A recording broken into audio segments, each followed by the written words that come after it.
A story comes out, ABC News. DOJ FBI review finds no Jeffrey Epstein client list, confirms suicide. That's the memo that comes out. And Rob, I think you may have a video on this one. Not just one. You got a lot of videos that we're going to be going through, folks, on this one here. So to remind folks, as we're going through this, Justice Department and FBI review ordered by President Trump, appointed leadership found no evidence that notorious deceased financier Epstein kept a client list of associates whom he blackmailed or conspired with to victimize dozens of women, stating that investigators did not cover evidence that could predicate an investigation against uncharged third parties. The review released hours of reported footage, perpetrated footage, confirming Epstein died by suicide in Manhattan jail in 2019. The DOJ memo states, perpetuating unfounded theories about Epstein serves neither of those ends. Now, Attorney General Pam Bondi faced criticism from Trump supporters for delays in releasing Epstein's case files, which she attributed to tens of thousands of hours. This is one of the videos. Rob, is this one of the original videos when she talked about it? Yeah, so I have February, March, and April of this year, 3 different instances where Pam Bondi talks about the Jeffrey Epstein client list. This is from February. Go for it. So this is the first one. Maybe releasing the list of Jeffrey Epstein's clients? Will that really happen? It's sitting on my desk right now to review. That's been a directive by President Trump. I'm reviewing that. I'm reviewing JFK files, MLK files. That's all in the process of being reviewed because that was done at the directive of the president from all of these agencies. So that's the first one. So have you Got seen it. anything? That's the first one. Then it goes to the next one. Go for it, Rob. And the FBI handed over a couple hundred pages of documents. But, you know, Sean, I gave them a deadline of Friday at 8 a.m. to get us everything. And a source had told me where the documents were being kept, Southern District of New York, shock. So we got them all by, hopefully all of them, Friday at 8 a.m., thousands of pages of documents. I have the FBI going through them, and Cash is also, now that we have Cash here, it's a game changer, of course, and Cash is going to, Director Patel, is going to get us a detailed report as to why. So pause this. So far we know. Now go to the next one, Rob. And this is after O'Keefe Media Group found the a video. The restaurant, right. Yeah, the restaurant. So after O'Keefe Media Group found the video, and Pam Bondi, this is what she had to say. Go for it. Yeah, the FBI, they're reviewing, there are tens of thousands of videos of Epstein with children or child porn. And there are hundreds of victims. And no one victim will ever get released. It's just the volume, and that's what they're going through right now. The FBI is diligently going through that. I haven't seen that statement, but I'll call it. You can pause that here.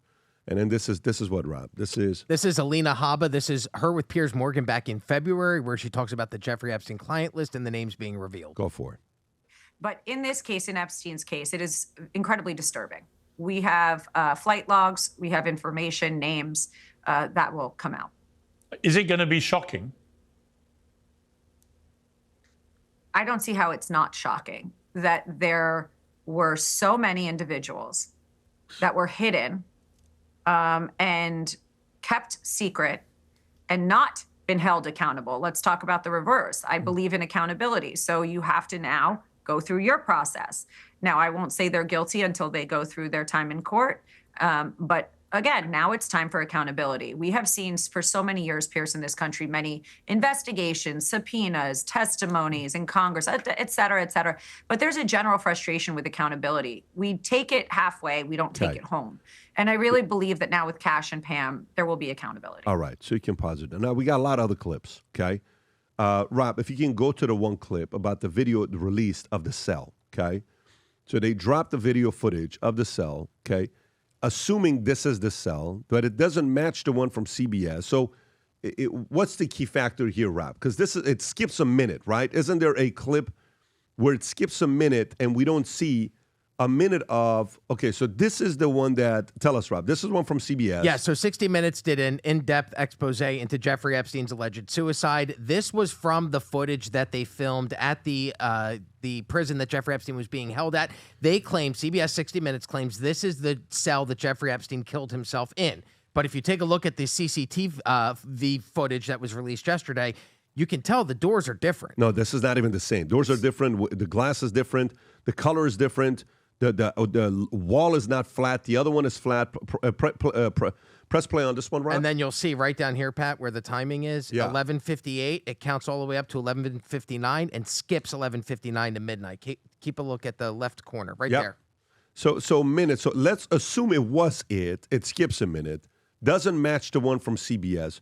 There's just so many contradictions. Maybe the biggest fumble, it's not maybe, it is the biggest fumble of the administration's, one of the items that they were trying to attack and address so far in the first 6 months of being in office, 5.5 months of being in office. Vinny, your thoughts on this entire matter here?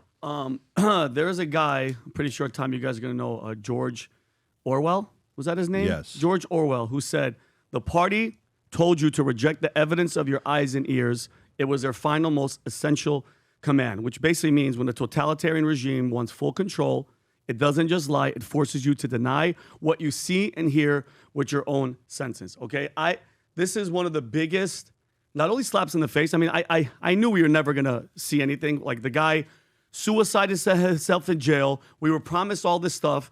Everybody's lying. Okay, Cash Patel, and we talked about this earlier, Pat.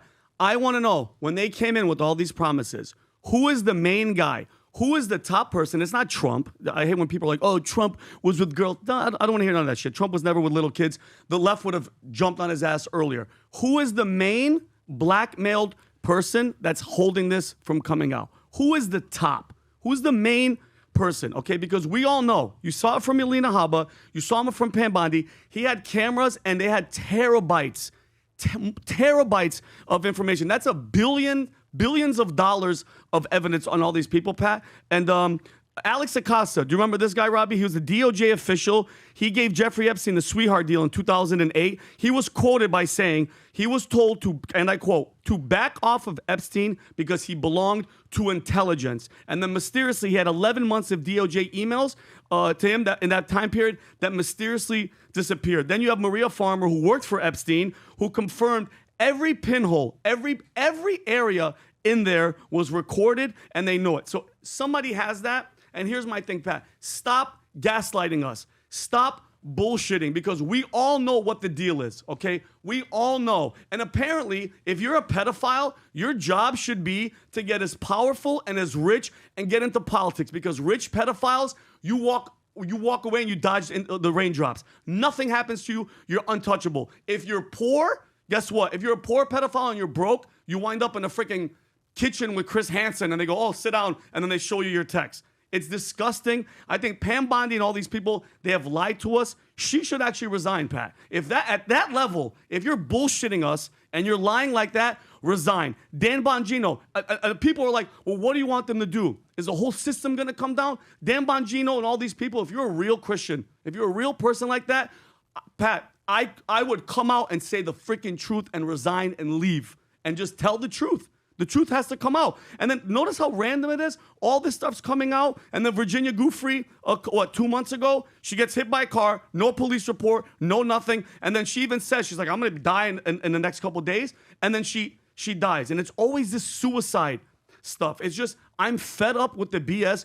We all know what is going on, but we can't prove it. And now what's going to happen? The American people, in a week, we're going to forget about this. In 1 week, you're going to forget about them lying their asses off to us, and it's ridiculous.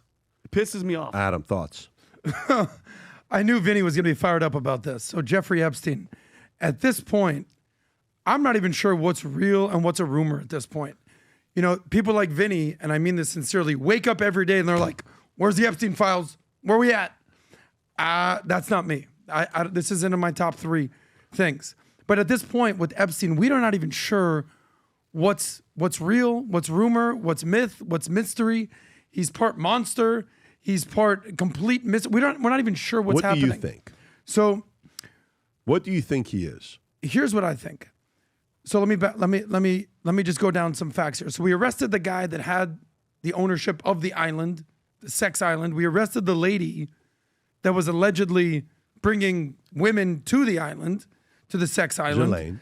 But we haven't arrested or held anybody accountable for who was on the island. So there's a missing ingredient here. So what's the missing ingredient? It's as I always say, follow the money. Who are these people? I would suspect are the richest, most powerful people in the world. So here it is. Who do you want to please? Who do you want to upset? You have the elites, and then you have what I would call the angry mob. The elites are whispering, yo, bro, if you're talking to this, I'm telling you right now, there's a bit. The mob are yelling, bro, I want to see the blah, blah, blah. You're going to upset somebody. So in my estimation, whether it's Pam Bondi, whether it's Trump himself, whether it's Bongino, whether it's Cash, they're saying the following. We're going to upset somebody here.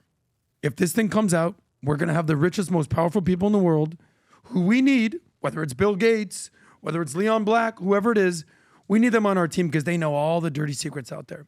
We can't upset these guys. At the same time, we're going to upset some angry, loud, mob-type voices who are not going to let this go. So there's these two competing voices. Who do you want to upset? Who do you want to please? Do you want to please the elites or do you want to please the mob? And at this point, they're just siding with the elites. Tom. So I'm disappointed. I'm also disgusted. Do we know for sure if he was Mossad or MI6 or is a truly an intelligence asset? We had a lot of people who seemed believable to say, look, this guy was intelligence. That's why I couldn't prosecute him way back when. And he got the little hand slap deal and then it went away. And that's, to me, that's kind of disgusting. You know, I don't know for sure what happened. I don't know for sure where he is, but I know for sure one thing. You just put all of the facts as we see them. You know, just Pam Bondi says this in a restaurant, says this to a camera, now says this. Cash Patel says this, and Dan Bongino says this. Cash Patel and Dan Bongino do an interview, and they look like this. I can see all those facts and go, you know, this is fishy. This is terrible. This is horrible. And I'm disgusted, and I'm really disgusted. History has allowed us to go back and look at the Warren Commission for what it was. The Warren Commission was a sham to produce a document about the Kennedy assassination. Supreme Court Justice Earl Warren chaired it, invited Alan Dulles to it, who was tight with LBJ, and now we know because certain documents have been leaked that the CIA was with Oswald, helped Oswald in Russia. And we now see a few of these things to the point that if you go to the National Historic Place at the sixth floor of the Book Depository in Dallas, you put on headphones and the U.S. government, who runs the tour, tells you are about to hear multiple shooters and gunshots. So now they're not even on one shooter, Oswald. History has taken it down. And then, LBJ set up. It's just so funny. And then Alan Dulles, Gerald Ford was on the Warren Commission, and they produced a document with a magic bullet. And we look back now and we say that there's no way that happened. It was just a complete sham. And I feel like, is history repeating itself? Say, okay, well, we've looked at everything, and never mind what we said publicly, never mind what you saw people do, never mind statements that have actually been made. You know what? There was nothing there. Nobody was intimidated, and there was no client list. Are you kidding me? We got flight logs, and now you're looking America in the face, and you're saying this. Yeah, so Judge Joe Brown was on Alex Jones, okay? And you know who Judge Joe Brown is. We have him on the podcast. He was before. incredible. He's right here. He's signed here. He was incredible. He said, Rob, I know it's a 3-minute clip. Can you get to the point of when you find it? But here's what he says. He says the president is using all the information he has to hold the establishment accountable and, what's the word? Not held hostage. What's the word? Leverage them the other way. Leverage them the other way. This is his way of arresting and holding the establishment accountable. Now, to people who are in that game, there's a clip that Tate posted yesterday where he says, this is above your pay grade. You're not somebody that's going to know what's going on. I don't know when he gets into it, when he talks about what's going on here. If you don't know about it, you don't know about it. These are deals that are being done at the higher level. And he said this on the podcast when he was here with us. Rob, is this it? Yes. Go for it. You talk about the Epstein list. I would argue it's a very similar scenario. It's all about money. It's all about who has the money and controlling the money. Is America as a country prepared to upset all of its richest people? I don't know. Is it? Is it prepared to upset all of its richest people to appease bloodthirsty brokies who don't even care about justice? They just want the drama. Yep. Another question, because I would argue that the murders that happen every day on the street are very interesting, but no one cares about that. MS-13 and all this shit, no one really cares about that. But this Epstein list they really care about. They want justice, sure, but it's a drama. It's interesting. They want to find out. They're curious. And I'm asking you, as a professional, you're in charge of a country. Your primary objective is to keep your oligarchy happy, to keep the wealth inside of your nation, and to make them obey you when it comes to sanctions and such other things, and to ensure that the US dollar becomes and stays the predominant currency globally. There's a bunch of bloodthirsty brokies on the internet who barely pay taxes who want to go through a list. Who are you going to prioritize? Who do you care about? I'm not saying it's fair. I got a question. But anyone who believes... Pause. I got a question for you as you're going through this. I wrote out a tweet, Rob, if you can go to my tweet. Do you have the clip on what he says? Is that the main part or no? I'm still looking for it, but I can get to your tweet. Go to the tweet if you could. So I wrote out a tweet. I'm not going to go through the whole thing because it's long, but I shortened it for you. When they announced what they announced, right? This is a terrible look for the FBI and the DOJ. No one believes it, not as haters, not as supporters. Not including Ghislaine Maxwell doesn't believe it. So I said, okay, I have a ton of questions, but let's start with a few possibilities. Maybe they're right. Maybe nothing happened. Okay? I don't believe it. Number two, maybe they know something the rest of us don't know. It's above our pay grade. Maybe. Maybe there's a ton of evidence of people being held hostage through blackmail that helps keep the whole thing together, right? Mossad, CIA working collectively together, blackmail, accountable, hostage, whatever you want to call it. Fourth one, maybe he was actively working with Mossad, sending intel to them to empower Israel. Maybe that's what it is. Here's a few other questions to continue. If there was nothing the recording found on Epstein, yet the FBI or DOJ want to gain trust from the people, arrange a Ghislaine Maxwell interview with somebody and put a lie detective desk there. Use Megyn Kelly. If you really want the American people to believe, do that. Why did Pam Bondi act disturbed of what she claimed was found in those videos? Why did Cash and Dan Bongino, two men who were convinced of what really happened, change? 3 hours we spent with Mark Epstein. And when I'm talking to Mark Epstein, I asked him about a guy named Leon Black. Mark Epstein, Jeffrey Epstein's brother, was at our cigar lounge just a few months ago. We did a 2-hour interview with the guy, okay? No camera on him, Rob. I think you were in the room when that interview took place. You didn't show his face whatsoever. Never showed his face. We saw his face, but he never showed his face. I asked him about why would Leon Black pay your brother $158 million? And then if you remember, Rob, Mark Epstein brought up a name that we didn't even have any plans of asking about, talking about the fact that that guy may have taught him how to blackmail. Do you remember that name that was accidentally dropped? Do you remember the name or no? I don't. I can go back and find it. You'll find it. And then if you go a little bit lower, if Musk is this confident about starting his own political party, did he get deep enough in the government the first 100 days to find out for himself what happened with Epstein? Imagine if Musk got the intel. I just want to make that very clear.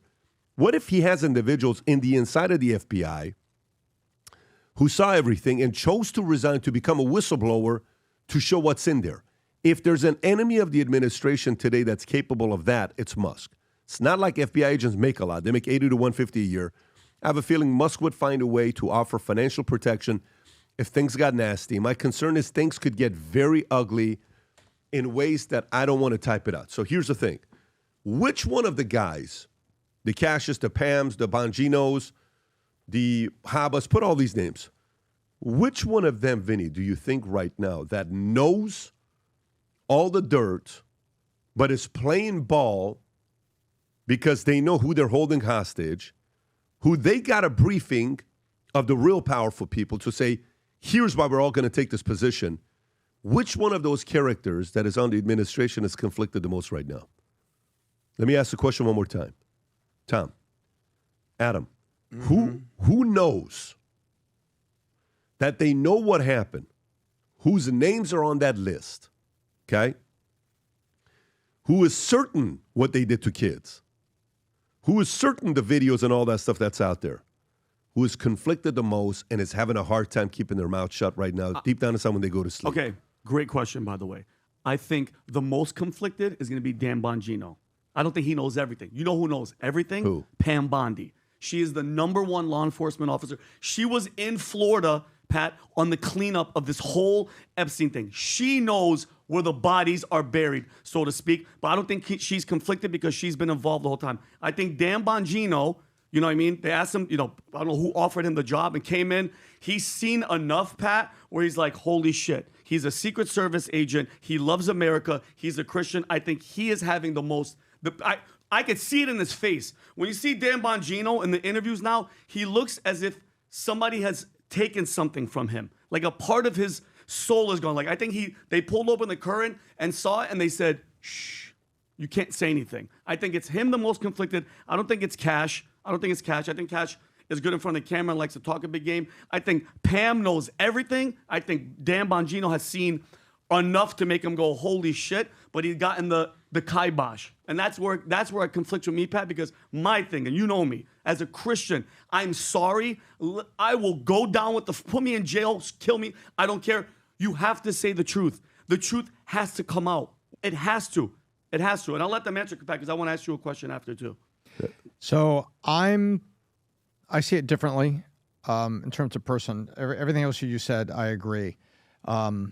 And I think when you bring up faith, I have faith in one thing. I have faith in the Lord God Almighty, and He's going to judge the people. And if Epstein was dirty, as the Lord said, if you cause one of these little ones to sin, it'd be better that you're bottom of the sea with a millstone around your neck. And no one understands that verse. They think, oh, it's better you die that way. No, you drown in the first 12 feet. Yes. What he's saying is, it would be better that you're at the bottom of the sea, hidden where I cannot find you, where that the creator of all doesn't find you. Now, so I agree with you on the faith side. When I look at the human side here, I see a dramatic. We've spent time with Dan. We've spent time at UFC. He's been here. We've looked at him, and I'll tell you, I see a guy whose countenance has really changed, and so I think there's something there. But I also saw the interview with Cash on the Kennedy stuff, and he sat back on that couch and he looked around and he said, "You're asking about a who." Remember this quote? It's not really a who, it's a what. And then we had those other documents that came out that implicated the CIA. And so he said, yeah, then there's more in there that is coming. And you could see like he wanted to say something in that. And I think that but remember, where he came from, the reason he was nominated is because he was already knee deep in some of it. Now he's neck deep in it and sees it. I think Cash is one there that has wanted to say some things. And I also think, our friend, a noble servant in the Secret Service, I think what's going on there with Dan Bongino is a tremendous difference in his countenance. But I also think that Andrew Tate makes an interesting point. Who are they protecting and what's being protected? Do we want the bloodlust of knowing everything out there? Or is there something bigger at play? Obviously, there's something bigger at play. But to your question, those are the people that I think are conflicted. Rob, did you find a clip of what he says? I do. I have it right here. Go for it. Here's Judge Joe Brown. Deal of what happened with Smith and Millargo when the FBI raided it some years ago.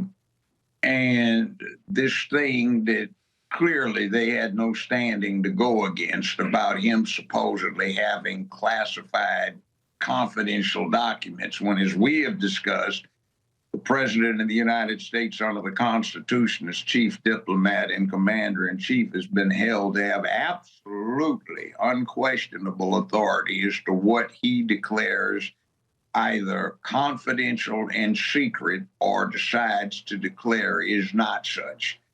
So my sneaking suspicion is that a lot of what he refused to turn over to the archivist, which was unconstitutional in terms of what it was trying to put in place through statutory override of constitutional authority, which is wrong, is that there was wrongdoing that if he turned it over to the archivist was going to be turned over to the people who were recorded doing wrong and they would destroy it. So we had an obligation to the people. So he's basically saying that when Trump took those documents and all that stuff out, and kept them in Mar-a-Lago or wherever, that a lot of that stuff had this type of stuff, the Epstein stuff, the Epstein information. And and Pat, just really fast, and we we didn't gloss over it, but that 1 minute, Pat, that 1 minute that they showed us this video that they've been promising us, where is that minute? Why isn't what else could we do? Why can't we say, okay, time out? Where is that 1 minute that you guys are trying to bullshit us? And it's in plain sight. So you want to show this to us like we're gonna go, oh, whoops, there's the minute. Let's talk. No. It's so. But the part of it, Vinny, that's so weird to me is it's so sloppy. It is. It's so sloppy. Like you almost want people to stay skeptical. Like, by the way, this is the guy that when I was talking to Jeffrey Epstein's brother, he talked about a guy that played a role of a mentor. I never brought up this name. He brought up this name. Steve Hoffenberg.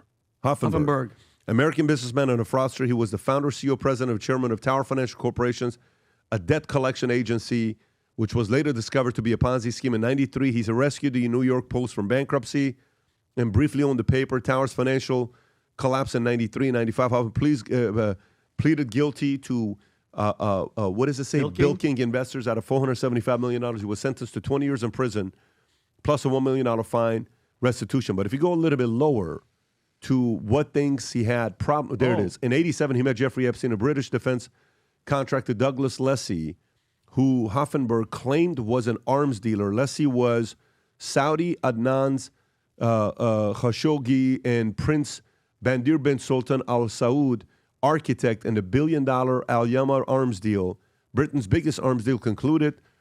Hoffenberg set up Epstein up in offices in Villard's house.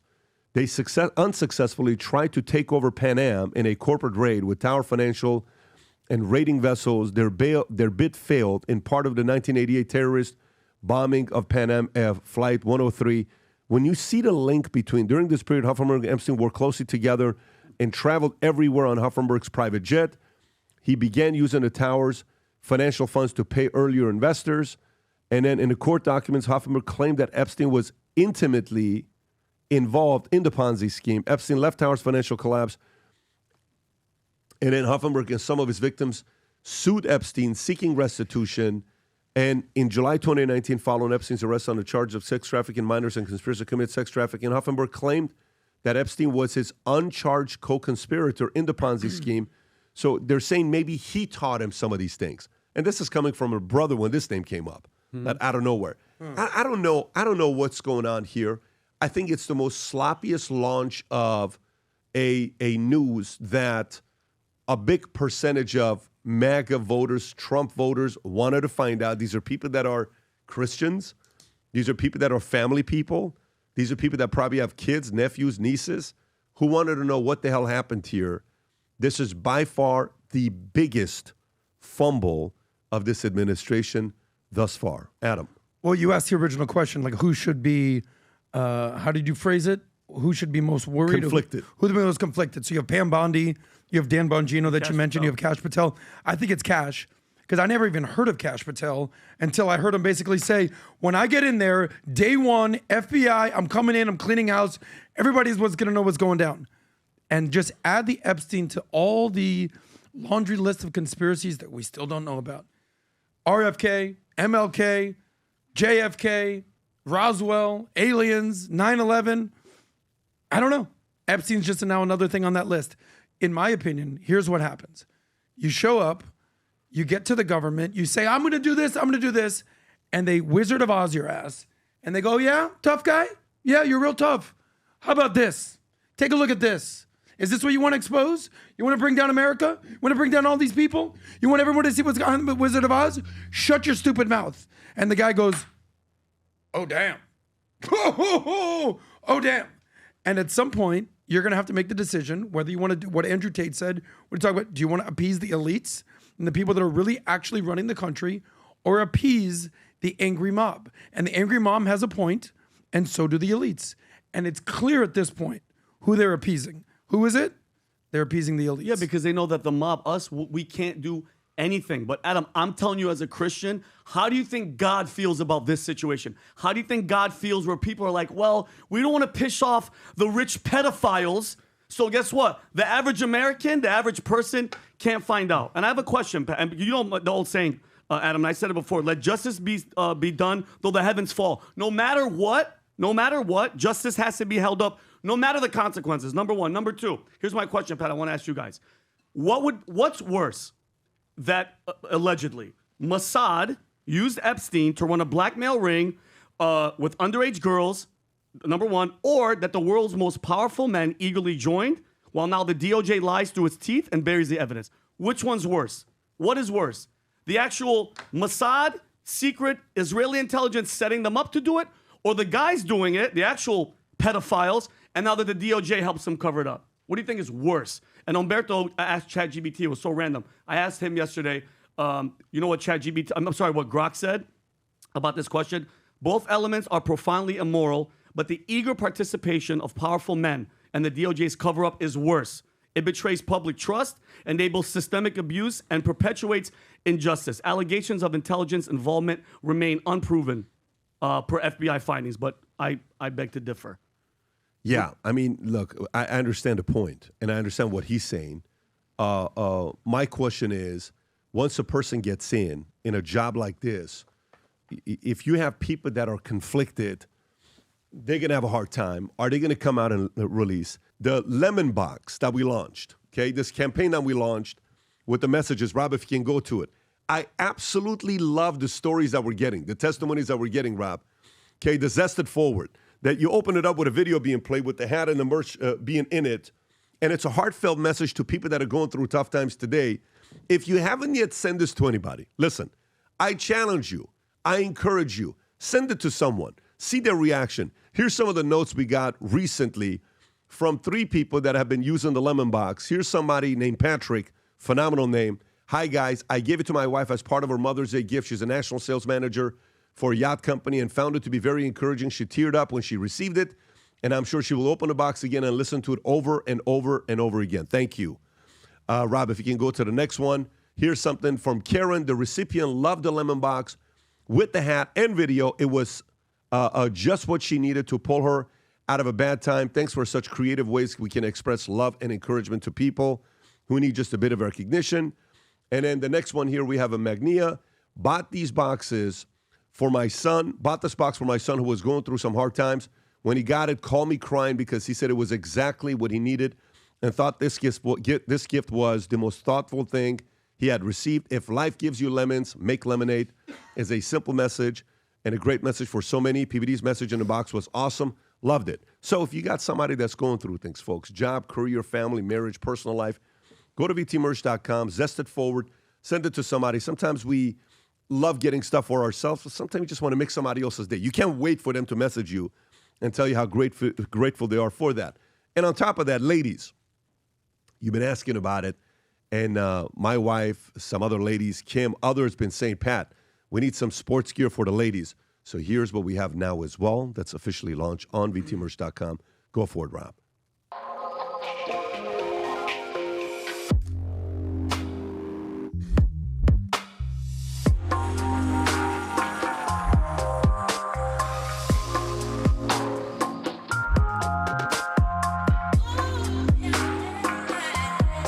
So make sure the golf cart doesn't come with the purchase.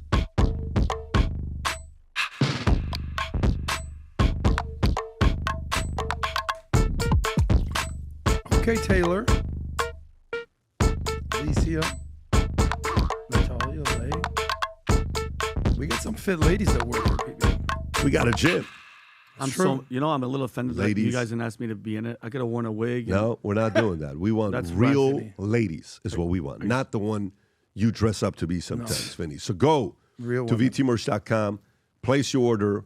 When you do, you will receive a VT, I love VT keychain.